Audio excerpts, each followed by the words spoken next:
Ben, I know you have an overweight rating on Twitter, and you're looking at the different themes that will be driving Twitter. This is remarkable, given that the company has not even announced quarterly results ever as a publicly traded company, and people are just jumping straight in.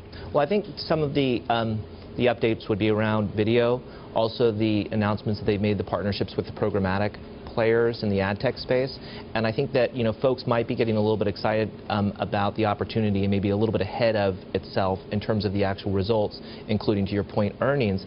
But I do think that as you look at what Twitter represents and the support that it has from the industry to actually start to deliver a more dynamic ad experience, to leverage its real time into sort of the traditional experience, I do think that there's a big opportunity there. It's just hard to quantify it at this point, how much of it actually is deserved in the stock.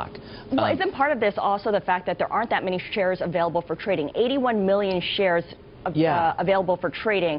So all it takes is a little bit of demand to drive the volume up. Right, and I think we want to be careful that we're not just sort of jumping around too much with ratings or targets and saying, okay, well, the stock is up, therefore it's a sell. We're trying to actually provide a picture as far as what is the real opportunity here and what should you be looking for in Twitter that you can't get elsewhere.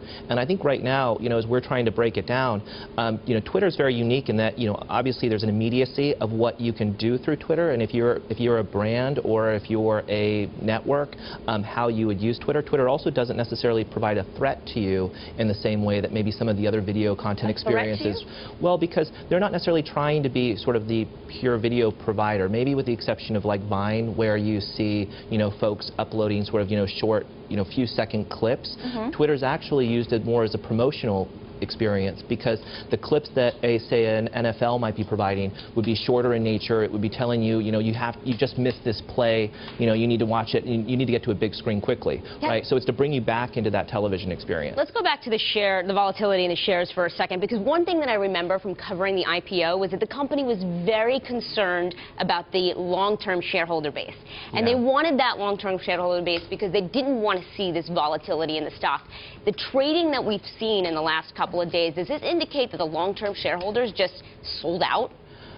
No, I think that there's been sort of I think there's been some kind of quick, I would say quick, I don't want to say quick money, but it's like some speculation that the year end there's this trade to be had, and I think that's always a little bit dangerous, and that might explain some of the run that the stock has had and some short squeezing maybe as part of that. But what's important, I think, is that when these investors are looking at Twitter, I would say for the most part, the company in trying to appeal to that investor base also tried to be very conservative in the guidance that they were giving, and I think it underestimated some of the leverage that model actually has. Just as an example, they only monetize about 1 in every 300 timeline views. So every time somebody checks their Twitter feed, that doesn't sound very high. It's not, and I think that so you have that extra lever there. So and it's software. Okay. So if they wanted to put a new app, they could. I'll go there. We're ending the year 2013, big year for social media, big year for tech and all that. To Scarlett's point about a limited number of shares, is this a manipulated system? If an oil and gas company or a chemical company in the Midwest goes public, they go public. These companies are dripping out a small number of shares. Is this effervescence in your world, is it manipulated? Is it manufactured?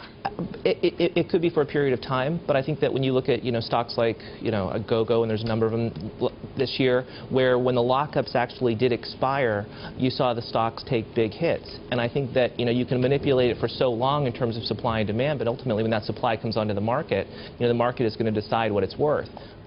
So there's probably some opportunity for near-term dislocations, but it's hard to argue that it's long-term manipulation. I'm just curious, what is the actual impact on the company, on the business, when they see the stock price move like it has in the last couple of days? I think that the company has to be concerned with not just their investor base, but also their employee base. And so as you see that stock move up, you want to make sure that you're incentivizing your employees over the long term, that when they're coming on board, they're not just going to kind of get handed a package that ultimately gets, they watch us flatline for a number of years. And I think, you obviously saw that with a lot of the speculation around Google in its early years as a public company, and how the stock kind of sat there for a long period. So I think they're trying to manage the employees, are trying to manage the investors.